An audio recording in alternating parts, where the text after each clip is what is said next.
नमस्कार दोस्तों, स्वागत है आपका रिक्रूटमेंट जॉब इस चैनल पे। दोस्तों, एक बहुत ही इम्पोर्टेंट न्यूज़ आ चुकी है इंडियन पोस्ट की तरफ से कि दो तीन स्टेट में दो तीन टाइप के पोस्ट हैं जो आपके लिए निकले हुए हैं। जो इंडियन पोस्ट की तरफ से है वो है आंध्र प्रदेश, दिल्ली और तेलंगाना के लिए। दोस्तों, तेलंगाना के लिए 1150 पोस्ट है, दिल्ली के लिए 233 पोस्ट है और आंध्र प्रदेश के लिए 2296, मतलब करीबन 3000 तक 2300 तक पोस्ट यहाँ पे निकल चुके हैं। तो दोस्तों, यहाँ पे डिटेल में हम लोग बात करेंगे आगे चल के किस तरह से फॉर्म भरना है, किस तरह से आपको अपलोड करना है, फ़ोटोज़, सिग्नेचर वगैरह, क्या क्या डॉक्यूमेंट लगेगा, आपकी क्वालिफिकेशन क्या लगेगी, आपको पगार कितनी मिलने वाली है, ग्रेड पे क्या मिलेगा, ये सारी जानकारी हम लोग आज के वीडियो में डिस्कस करेंगे। तो वीडियो को अंत तक बने रहिए। हम लोग बात करेंगे आज के इंडिया पोस्ट के अंदर जो निकली हुई जो पोस्ट है उसके लिए। तो चलो डायरेक्टली देखते हैं एडवर्टाइज़ के ऊपर। तो दोस्तों, यहाँ पे आप देख सकते हैं एडवर्टाइज आपके सामने है। एडवर्टाइज है notification for the post of ग्रामीण डाक सेवक साइकिल 3 के लिए। अभी आप नीचे देखेंगे तो यहाँ पे देख सकते हैं ब्रांच पोस्ट मास्टर के लिए है और असिस्टेंट ब्रांच पोस्ट मास्टर के लिए भी है और थर्ड जो है वो डाक सेवक के लिए है। मतलब तीनों पोस्ट के लिए यहाँ पे निकली हुई है। तो आप यहाँ से अप्लाई कर सकते हो और अच्छा खासा जॉब, गवर्नमेंट जॉब यहाँ से आप पा सकते हो। तो दोस्तों, आप यहाँ पे पहले शुरू में देख सकते हैं यहाँ पे प्रोफाइल क्या क्या रहेगी। वो यहाँ पे लिखी हुई है कि आप अगर ब्रांच पोस्ट मास्टर के लिए अप्लाई करते हो तो आपका जॉब प्रोफाइल क्या रहेगा, आपको क्या क्या काम करना पड़ेगा, वो सारी चीज़ आपको यहाँ पे पढ़ने को मिलेगी। आप यहाँ पे आके पढ़ सकते हो। उसके बाद में असिस्टेंट ब्रांच पोस्ट मास्टर के लिए क्या क्या काम होता है, ये जॉब प्रोफाइल पूरी आपको यहाँ पे देखने को मिलेगी। उसके बाद में आप नीचे जाएंगे तो डाक सेवक के लिए भी क्या क्या काम करना पड़ता है, ये पूरी चीज़ें आपको यहाँ पे पढ़ने को मिलेगी। दोस्तों, दूसरा है यहाँ पे आप द रिलेटेड कम्युनिटी अलाउंसेस के बारे में बात करते हैं तो आप यहाँ पे देख सकते हैं कि आपको पेमेंट क्या मिलेगा। मेन चीज़ ये है। तो आप यहाँ पे देखिए, अगर बीपीएम के लिए आप मतलब अप्लाई कर रहे हो तो बीपीएम को आपको यहाँ पे 4 घंटे के हिसाब से 12,000 रुपये मिलते हैं और जो सेकंड स्लैब होता है 5 घंटे वाला, उसमें आपको 14,500 रुपये यहाँ से मिलता है। और अगर आप एबीपीएम मतलब असिस्टेंट के लिए अगर करते हो या डाक सेवक के लिए करते हो तो आपको यहाँ पे 10,000 मिलते हैं 4 घंटे के, और अगर 5 घंटे के हिसाब से देखा जाए तो 12,000 रुपये आपको यहाँ पे मिलते हैं। तो दोस्तों, ग्रेड पे ठीक है, थोड़ा अच्छा है पोस्ट मास्टर के हिसाब से।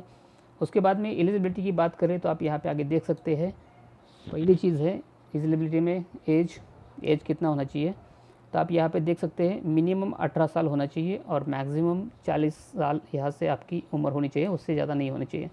और वो कौन सी डेट को गिनी चुनी जाएगी, तो वो डेट आपको 27 जनवरी 2021 को देखा जाएगा। 27 जनवरी 2021 को आपकी उम्र 18 के नीचे नहीं होनी चाहिए और 40 के ऊपर नहीं होनी चाहिए।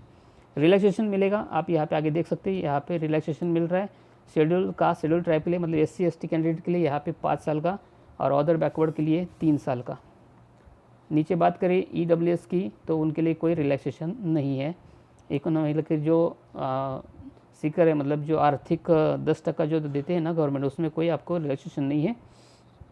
पेंशन डिसेबिलिटीज़ मतलब पर्सनल डिसेबिलिटी जो रहती है, PWD जो रहते हैं, उसके लिए 10 साल की है। PWD OBC में से होगा तो उसको 13 साल है और SC ST में से होगा तो उसको 15 साल की यहाँ पे रिलैक्सेशन मिलती है। दोस्तों, कास्ट वाइज मैंने आपको बताया यहाँ पे क्या क्या है। अभी डिटेल में जानने के लिए आपको यहाँ पे पढ़ना पड़ेगा। तो नोट 1 और नोट 2 दी गई है, आप यहाँ पे आराम से पढ़ सकते हैं, ये आपको डिटेल में बताएगा। अभी एजुकेशनल क्वालिफिकेशन की बात करें तो आप यहाँ पे देख सकते हैं सेकेंडरी स्कूल एग्जामिनेशन पास होनी चाहिए, मतलब 10 पास आपको होना ज़रूरी है। आपका 10वीं पास होना चाहिए और दूसरा कंप्यूटर नॉलेज आपका होना चाहिए, कम से कम 2 महीने के ऊपर का कोर्स आपका किया हुआ होना चाहिए, वो भी गवर्नमेंट के किसी इसमें रिकॉग्नाइज होना चाहिए। तो आप यहाँ पे देख सकते हैं, यहाँ पे पूरी जानकारी दी हुई है। 10वीं के साथ में आपको कंप्यूटर क्लास होना बहुत ही ज़रूरी है। अभी आपको यहाँ पे देखा जाए तो और एक चीज़ आपको यहाँ पे देखने को मिलेगी कि लोकल लैंग्वेज, आप यहाँ पे देख सकते हैं compulsory knowledge of local language, आपको लोकल लैंग्वेज का पूरी तरह से जानकारी होनी चाहिए। और लोकल लैंग्वेज कौन सी रहेगी, इसके लिए नीचे तख्ता दिया हुआ है, तो आप यहाँ पे देख सकते हैं जिस भी स्टेट से आप हो उसके सामने आपकी लैंग्वेज बताई गई है। आप देख सकते हैं आंध्र प्रदेश का हो तो तेलुगु आना चाहिए, आसाम के हो तो आसामीज़, और बंगाली आनी चाहिए, बोडो आना चाहिए, मतलब एरिया वाइज जो एरिया से करते हो वो एरिया से। बिहार के लिए हिंदी आना चाहिए, छत्तीसगढ़ के लिए भी हिंदी आना चाहिए, दिल्ली में रहते हो तो दिल्ली के लिए जॉब के लिए देख रहे हो तो आपको हिंदी आनी ज़रूरी है। गुजरात में गुजराती आनी ज़रूरी है, दीव दमन दादरा नगर हवेली है, तीनों के लिए भी गुजराती आना बहुत ज़रूरी है।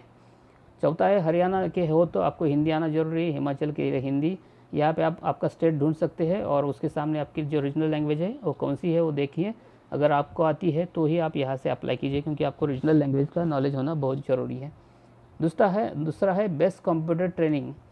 तो आपका कंप्यूटर ट्रेनिंग किया हुआ होना चाहिए, वो 60 दिन का कम से कम होना चाहिए, मतलब 60 दिन का कोर्स आपका होना चाहिए। आप यहाँ पे देख सकते हैं आपका कंप्यूटर का नॉलेज होना चाहिए। अभी रेसिडेंस के बारे में बात करें तो यहाँ पे रेसिडेंस लिखा है, मतलब रेसिडेंस जो आपका सिलेक्शन होगा तो आपके लिए रेसिडेंस के लिए कुछ चीज़ें यहाँ पे बताई गई है, वो आप यहाँ पे पढ़ सकते हैं। छोटी छोटी चीज़ें हैं लेकिन ये आपके लिए देखना बहुत ज़रूरी है। जैसे कि लोकेशन की बात करें तो द ब्रांच ऑफिस मतलब BO जो होता है should be located in the main busy part of the post village.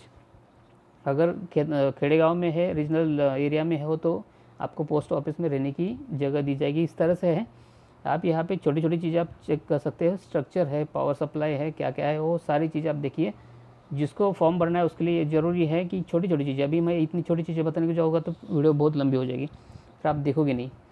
यहाँ पे देखिए नॉलेज ऑफ साइकिलिंग, आपको साइकिल चलाना बहुत ज़रूरी है। अगर आप पोस्ट ऑफिस के लिए अप्लाई कर रहे हो तो बहुत ज़रूरी है, आपको साइकिल आनी चाहिए। लेकिन मेरे हिसाब से साइकिल तो सबको चलाना आती है तो ये अच्छा है। यहाँ पे एडिक्वेट मीन्स ऑफ लाइवलीहुड, यहाँ पे आप ये भी डिटेल में पढ़ लीजिए, कुछ आपके काम का हो सकता है। फर्निशिंग ऑफ सिक्योरिटी, क्या क्या सिक्योरिटी मिलेगी उसके ऊपर है। Accommodation for locating branch post office का अकोमोडेशन और लोकेशन कैसा है वो भी इसके बारे में यहाँ पे लिखा है। तो आप ये छोटी मोटी चीज़ें आप देख सकते हैं। मैं यहाँ पे हर चीज़ नहीं बताने जाऊँगा, मैं मेन चीज़ों के ऊपर गौर करूँगा। तो मेथड ऑफ एंगेजमेंट वो भी इतना इम्पोर्टेंट नहीं है। हाँ, एग्जाम्पशन ऑफ फीस के बारे में बात करते हैं। तो application belonging to the category UR मतलब unreserved OBC EWS male trans male have to pay a fee of 100 rupees. इसमें से अगर कोई भी हो, आप अगर अनरिजर्व कैटेगरी से हो मतलब ओपन में से, OBC में से हो, EWS से हो, मेल हो, ट्रांस मेल हो, तो भी आपको यहाँ से 100 रुपये भरने पड़ेंगे फ़ीस के। बाकी लोगों के लिए यहाँ पे फ़ीस नहीं है। जैसे कि आप अगर फीमेल हो मतलब लड़की हो, ट्रांस वुमन हो कैंडिडेट और SC ST के कैंडिडेट हो तो यहाँ पे आपको कुछ भी फ़ीस नहीं लगेगी। दूसरी बात करते हैं opinion of applying on GDS post. तो ओपिनियन तो आप यहाँ पे पढ़ सकते हैं, इतना इम्पोर्टेंट नहीं है। सिलेक्शन क्राइटेरिया कैसा रहेगा वो भी आप यहाँ पे देख सकते हैं। Selection will be made as per the automatic guaranteed merit list के ऊपर आपका यहाँ पे सिर्फ चुनाव होगा। तो आपकी एग्ज़ाम होगी उसके ऊपर जो भी आपको मेरिट मिलेंगे उसके ऊपर आपका चुनाव होगा यहाँ से, और जो आप एप्लीकेशन करोगे उसके ऊपर भी आपका यहाँ पे चुनाव होगा। जिसको ज़्यादा परसेंटेज रहेगी उसके ऊपर आपका चुनाव होगा।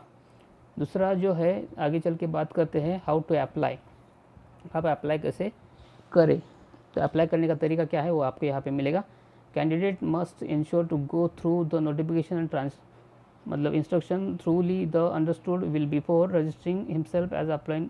ऑनलाइन अप्लाई करना है, लेकिन ऑनलाइन अप्लाई करने से पहले आपको क्या क्या चीज़ों की ज़रूरत पड़ेगी ये सारी चीज़ें यहाँ पे लिखी हुई है। तो आप इसका पहले नॉलेज ले लीजिए किस तरह से करना है।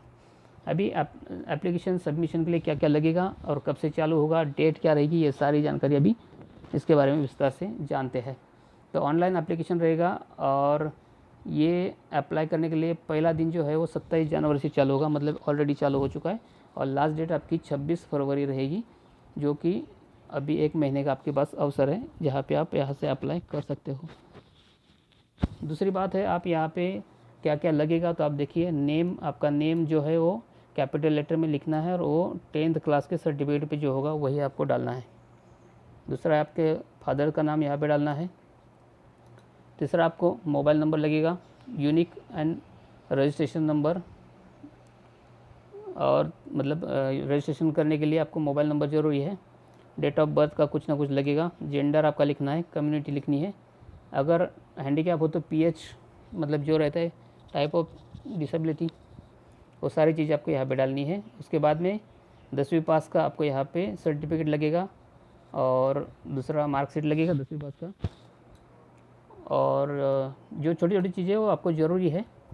अभी आप यहाँ पे डिटेल में पढ़ना चाहे तो आप आगे पढ़ सकते हैं कि क्या क्या और किस तरह से लगेगा।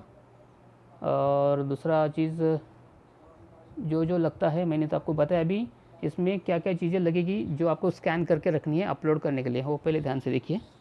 यहाँ पे पहला है 10th क्लास का सर्टिफिकेट आपको होना चाहिए। उसका फॉर्मेट रहेगा JPG या JPEG, ये दोनों में ही फॉर्मेट में से सिर्फ चलेगा। उसकी साइज़ 200 KB के नीचे होनी चाहिए और ये सबके लिए मैंडेटरी है।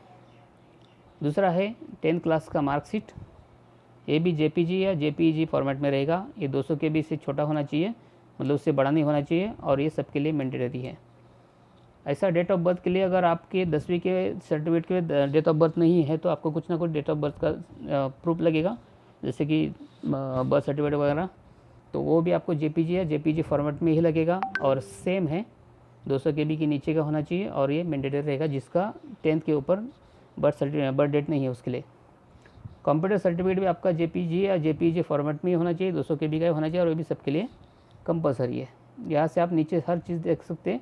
कम्युनिटी सर्टिफिकेट भी आपको सेम लगेगा, अगर आप अलग अलग कम्युनिटी से हो, मतलब कैटेगरी में आते हो SC ST OBC EWS में, तो आपको वहाँ पे वो सर्टिफिकेट लगेगा कास्ट का। दूसरा है फ़ोटो आपका JP या JPG फॉर्मेट में होना चाहिए और उसकी साइज़ 50 KB के नीचे होना चाहिए और उसका जो mm में साइज़ है वो 200 बाई 230 ही होना चाहिए पिक्सल में, उससे बड़ा नहीं होगा, तो इससे बड़ा होगा तो चलेगा नहीं। ये मैंडेटरी सबके लिए आपको फ़ोटोग्राफ होना ही चाहिए और सिग्नेचर आपको स्कैन करके रखनी है, जो JP और JPG के फॉर्मेट की होगी और वो 20 KB की होगी और वो भी 140 बाई 60 के पिक्सल में ही होगी। तीसरा है सर्टिफिकेट ऑफ डिसेबिलिटी, अगर आप हो उसमें तो आपको लगेगा वो भी 200 KB के अंडर का ही होना चाहिए। और सर्टिफिकेट ऑफ ट्रांसजेंडर अगर आपने किया है तो उसका एक सर्टिफिकेट होता है, वो भी सेम साइज़ में आपको लगेगा, सेम JPG या JPEG फॉर्मेट का ही होना चाहिए। तो इस तरह से आपको यहाँ पे पूरी जानकारी मैंने बताई। आप देख सकते हैं कि आप इसमें बैठते हो तो आप यहाँ पे फॉर्म फिलअप कर सकते हो। दूसरी बात दोस्तों, दिल्ली के लिए जो जो जगह पोस्टिंग है ये सारी चीज़ें आप यहाँ पे देख सकते हैं, आप जाके एक बार पढ़ लीजिए। और दिल्ली ईस्ट में कौन सा पोस्ट ऑफिस है यहाँ पे नाम लिखा हुआ है, तो ज़्यादा जानकारी मुझे दिल्ली की नहीं है तो मैं यहाँ पे हर चीज़ नहीं जानता, लेकिन पे स्केल भी यहाँ पे बताया गया है, एरिया वाइज पे स्केल क्या रहेगा ये भी आपको यहाँ पे देखने को मिल सकता है। तो 10,000 12,000 इस तरह से आपको सामने दिख रहा है। तो यहाँ पे दिल्ली के जितने भी सारे हैं पोस्ट ऑफिस वो सारे दिखाई देते हैं लिस्ट वाइज, तो आप यहाँ पे जाके चेक कर सकते हैं आपके करीब का कौन सा पोस्ट ऑफिस है और वहाँ पे आप अप्लाई कर सकते हो उसके नाम पे। तो दोस्तों आज का वीडियो अगर कुछ हेल्पफुल लगा हो, कुछ फ़ायदेमंद लगा हो, कुछ काम का लगा हो तो वीडियो को लाइक कीजिए। कुछ डाउट हो तो नीचे कमेंट बॉक्स में कमेंट ज़रूर कर लीजिए, मैं आपको इसका मतलब जो भी इशू है उसको क्लियर करने की कोशिश करूँगा। और ऐसे वीडियो देखने के लिए जॉब के कंसर्न, क्योंकि मैं हर रोज़ अभी नया वीडियो इसके ऊपर डाल रहा हूँ ताकि लोगों को जॉब मिल सके। आजकल जॉब मिलना बहुत मुश्किल हो चुका है, तो आपको जॉब ढूंढने के लिए मैं आपको हेल्प करूँगा, वो भी फ्री में। तो आप अगर चाहते हो कि मैं फ्री में आपको मदद करूँ आपको जॉब पाने के लिए, गवर्नमेंट का नॉन गवर्नमेंट जॉब के लिए, तो आप इस चैनल को सब्सक्राइब ज़रूर कर लीजिए दोस्तों, और वीडियो को लाइक करना ना भूलिए, वीडियो को लाइक ज़रूर कर लीजिए दोस्तों। मिलते हैं ऐसे नए वीडियो में अगले दिन कल, तब तक के लिए धन्यवाद।